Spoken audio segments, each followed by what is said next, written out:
What's going on, y'all? This is about Funny Mike.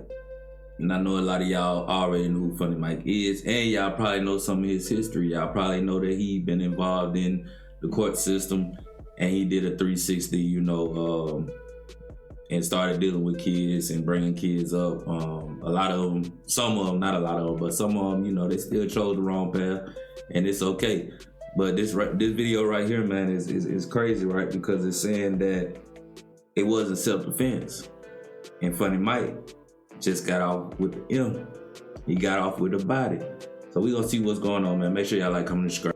Didn't fire a guy? Innocent. Self-defense. New surveillance video that shows the exact moment MacArthur Johnson, better known as Funny Mike or Goofy Dude that wanted to 22 Savage, allegedly took a man's life outside a Baker, Louisiana convenience store. This ain't no rumors, this ain't no street talk. This is actual footage that the police had during the investigation, and somehow this shit leaked online and been going viral. We talking about a YouTuber with over 6 million subscribers who went from catching a body to making family-friendly content for kids.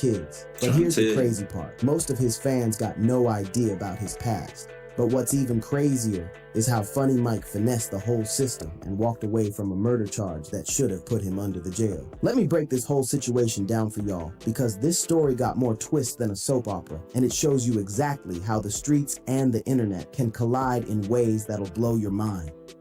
The trenches of Baton Rouge. To understand how MacArthur Johnson became the man who could allegedly take a life and then become a family YouTuber, we gotta go back to where it all started. I thought his name was MacArthur. Is it MacArthur or Miss MacArthur? I think it's MacArthur though. Baton Rouge, Louisiana. And let me tell you something about BR. This ain't no regular city, fam. This is a place where you either get with the program or you become a statistic. MacArthur Johnson was born October 8th, 1996, right in the heart of the trenches. Baton Rouge been one of the most dangerous cities in America for years. With murder rates that's not streetwise, you're going to end up in jail or dead. The hood shaped this man from day one. We talking about a place where 12-year-olds carrying straps to school, where your best friend today might be your enemy tomorrow, where making it to 18 is an accomplishment. Johnson grew up watching dudes get rich or die trying, and he knew early on which path he was gonna take. His family situation wasn't helping neither. Johnson been open about not having the best relationship with his pops, and his mama was struggling to keep him on the right path. But when you in an environment where the dudes with the most respect got the most money and the biggest guns, it's hard to choose the straight and narrow. By the time he was in middle school, Johnson was already getting into trouble. He caught his first cases as a juvenile, fighting, theft, other charges he'd been reluctant to speak on in detail. But here's what he always bragged about. He would burn it out, meaning he'd beat those cases quick and never had to do a long bid. This gave him confidence that the system couldn't touch him. Every time he got arrested, every time he went to court, he found a way to slide. That type of early success in beating cases can make a young dude feel invincible, like he can do whatever he wants and always find a way out. The streets and music collide. Now here's where Johnson's story gets interesting, because around the same time he was deep in the streets, Baton Rouge was becoming a hotbed for rap music. You had cats like Boosie Badazz putting the city on the map, and then you had this young dude named NB. Hey man, I gotta apologize for dude. I gotta apologize for the dude, man, that's doing a narrative on this, man. Cause none of the names that he's saying, he is, I'm guessing it's using a little bit of AI, whatever, but Boosie Badazz, I don't know who the hell that is. And MacArthur, I don't know who the hell that is, but I'm sure he's talking about Boosie Badass and MacArthur. You know what I'm saying? Those are the two names that he's talking about right now. A young boy who was starting to blow up. Johnson been open about Boosie being his biggest influence growing up. He was listening to Boosie before Kevin Gates, before anybody else, and Boosie's music wasn't just entertainment, it was a blueprint. Boosie rapped about the same streets Johnson was living in, the same struggles, the same lifestyle. But it was NBA Youngboy who really showed Johnson that young dudes from BR could make it out through music. Youngboy was around the same age, from the same type of environment, dealing with the same type of street politics, and he was turning that pain and that lifestyle into millions of dollars. Johnson started trying to rap around this time, going by different names: Lit Mac on the track, Lit Go, Mighty Mike, Girl Funny. He was searching for an identity, trying to find what would stick, but the music wasn't taking off like he wanted, and the streets were still calling. This is when Johnson really got deep into the game. We talking about serious criminal activity, the type of stuff that could put you under the jail if you get caught. But Johnson felt like he had that golden touch. He'd been beating cases since he was young, so why would this be any different? The problem with that type of thinking is that eventually your luck runs out. And for Johnson, that day came on May 3rd, 2016, outside a Baker Boulevard grocery store. The turning point, 22, Savage is born. But before we get to that fatal day, we gotta talk about how Johnson created the persona that would make him famous, 22 Savage. And this wasn't no accident, fam. This was calculated disrespect designed to piss off one of the hottest. This ain't 21, this 22. Hey, my boy tried to come with some heat, though. He tried to come with some hot stuff, but I think that was around the time when he was beefing with 21 Savage, and I think that's why that song, with that quick little catch right there, you know, everybody was able to catch on to it because, you know, it was smooth, man. It was smooth. Rappers in the game. In 2016, 21 Savage was blowing up. The Atlanta rapper was getting major attention, and Johnson saw an opportunity. During a freestyle, he dropped the line, "This ain't 21, this 22," and people went crazy for it. Johnson realized he had struck gold, so he decided to go all the way with it. He adopted the 22 Savage persona, started looking like 21 Savage, rapping like 21 Savage, even stretching his words in the same cadence. When asked if this was intentional, Johnson kept it 100. Yeah, that was done on purpose, just trying to fuck with him. Johnson released a song called Jumping as 22 Savage, and that shit exploded. The audio alone was doing thousands of plays within hours. When he dropped the video, it reached millions of views. Johnson had found his formula. Controversy plus talent equals attention. But 21 Savage wasn't having it. He responded during a performance, saying there ain't no 22, ain't no 23. Yeah! Hey! So you got on stage and said, "Ain't no 22, ain't no 23." Oh yeah, I seen it. I saw that. What'd you think? Ain't no 21. This 22, you know. Johnson took this as a challenge and escalated the situation. He challenged 21 Savage to a boxing match, saying if 21 won, he would change his name. Even 50 Cent got involved, contacting Johnson about putting the fight on the undercard of a Mayweather boxing event. They were gonna put up 100 bands each for the fight, but 21 Savage declined, saying, "I don't box, I got them choppers." Talk about out here boxing, man. We walk around with choppers and shit, man. We ain't boxing no motherfucker. Johnson's response? He must have thought they stopped making choppers when they made his. Anybody can get a chopper. This was Johnson letting it be known that he was with the shits and ready for whatever. The beef escalated when 21 Squad started posting threatening messages, including tombstone emojis over Johnson's pictures. This led to declarations that ATL and BR were now no-fly zones for each other, meaning if either one pulled up to the other's hood, it was on site. The fatal confrontation, May 3rd, 2016. Now here's where the story takes a dark turn, because while Johnson was building his name through internet beef, the streets had a different kind of smoke waiting for him. On May 3rd, 2016, MacArthur Johnson was riding with his girl Charmaine Wilson when they pulled up to a Baker Boulevard grocery store. In that parking lot was 20-year-old Richard Phillips, known as Rara, who was passing out flyers for a birthday party. According to police reports, the shooting stemmed from a dispute over a birthday party flyer that had occurred 7 weeks earlier. But here's where it gets complicated. There's multiple versions of what happened that night, and Johnson's story. So you mean to tell me, after all this, after Funny Mike catching the body, this is over a birthday party? Over a birthday fly? You probably having a birthday on the same day as my birthday, because I ain't gonna cap, y'all know that Baton Rouge or Louisiana in itself is kind of small. It's not a big city. So, you know, but we gonna keep watching the video. I hope that ain't what happened, man. That boy lost his life over a flyer. Story kept changing. The first version Johnson told was that Phillips approached his car to make sure there were no hard feelings from their previous dispute. They had allegedly agreed earlier that if they had problems, they would handle it with their hands, no weapons involved. Right. But according to Johnson, when Phillips came up to the car, he flashed a gun. Johnson claimed that Phillips upped a strap on him, so Johnson fired first in self-defense, hitting Phillips in the chest. The surveillance footage tells a different story, though. According to police, the video shows Phillips approaching the car, and within seconds, shots are fired from inside the vehicle.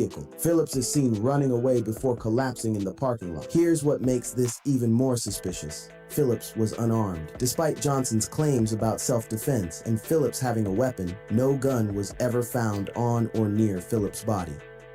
The investigation, lies, and cover-ups. What happened next?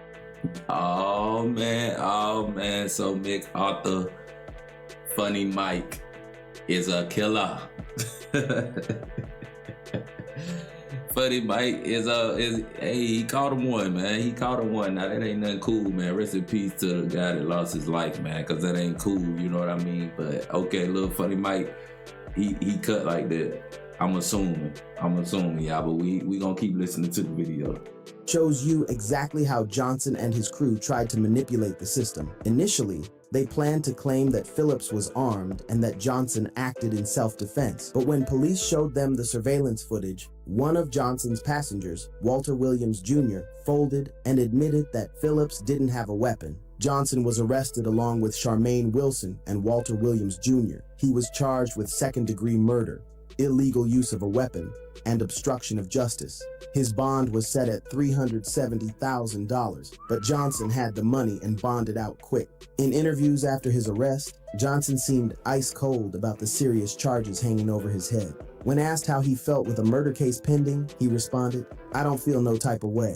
I don't think about it. Just forget." One way or another, something's gonna have to happen. So how do you just get by day after day? I don't know. I don't think about it. Just forget.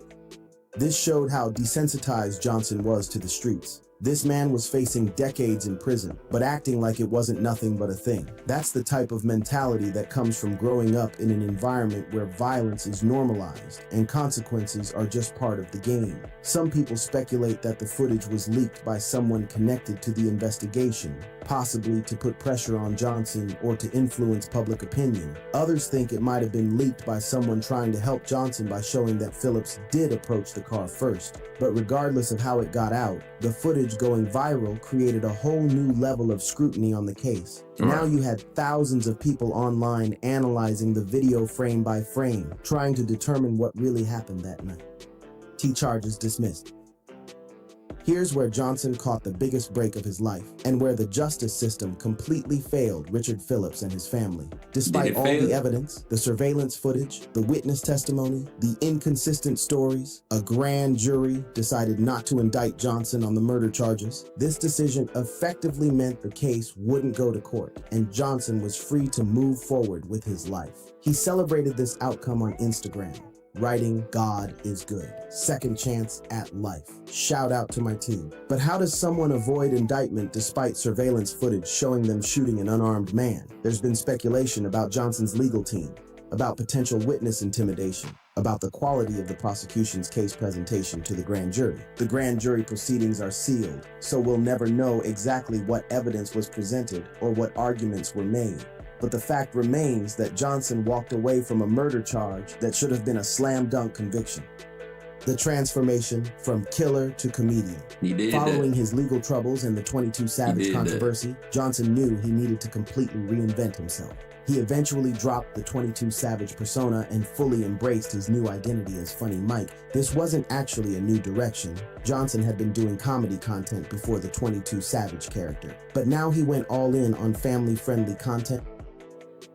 You gotta get this man his props, man, to come from where he come from, and then, you know, taking all that after catching the body, dealing with the courts and all that, he was able to go. And like I said, I think I said at the beginning of the video, become one of the biggest YouTubers on the YouTube platform, no doubt about it. And he worked with kids. So that's I don't know if I clapped at the beginning of the video, but that's a round of applause for my boy, man. You can't be mad at that. pranks, and lifestyle vlogs. His authentic personality and humor resonated with audiences, and his channel grew rapidly. Johnson started dating Jalea Monet, and they now have 2 children together. His content evolved to focus on family life, challenges, and pranks, a complete 180 from his days rapping about violence and beef. Today, Funny Mike has built a media empire with over 6 million subscribers on his main channel, plus additional channels that have millions more subscribers. He's estimated to be worth several $1,000,000, all made legitimately through his social media hustle. The bigger picture, justice denied. But here's what really bothers me about this whole situation. Richard Phillips never got justice. A 20-year-old man lost his life over a birthday party flyer, and the person who allegedly killed him is now making millions entertaining families on YouTube. The leaked footage shows what appears to be a cold-blooded shooting of an unarmed man, but somehow the justice system failed to hold anyone accountable. Johnson's story changed multiple times. The evidence was clear, but he still walked away free. This case highlights serious problems with our justice system, how money and good lawyers can help you beat cases even when the evidence is overwhelming, how grand jury proceedings can be manipulated, how victims' families can be left without closure or justice. It also raises questions about redemption and second chances. Johnson has clearly turned his life around and become a positive influence for millions of young people. But does that erase what happened on May 3rd, 2016? Does success and transformation justify escaping consequences for taking someone's life? The ongoing controversy.